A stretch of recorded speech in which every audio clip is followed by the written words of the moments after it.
याच्यात मला आश्चर्य वाटतं, याच्यात बहुजन समाज, दलित समाज हा पण सामील होतो. काही लोक होतात ज्याने आंबेडकरांना जे मानतात, त्यांच्या विचारांना मानतात, हे कसं खपवून घेतात हेच मला कळत नाही. आज प्रत्येक राजकीय पक्षाला बाबासाहेब आंबेडकर हवेच आहेत, कारण त्यांच्या विरुद्ध बोलायची कोणाची प्राज्ञा नाही. मी त्यांच्याबद्दल खूप वाचलेलं आहे आणि ते कोणालाही घाबरत नव्हते. त्यांची मतं इतकी त्यांनी उघड व्यक्त केली आहेत की काही त्यात संदिग्धता आहे.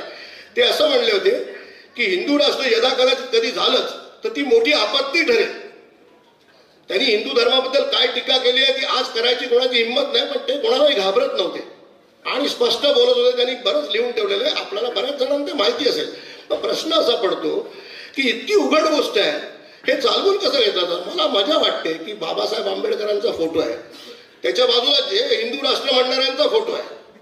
हे कसं काय चालतं, याच्यातली विसंगती कोणाला कशी दिसून येत नाही. मी काही लोकांची उघड बोललो.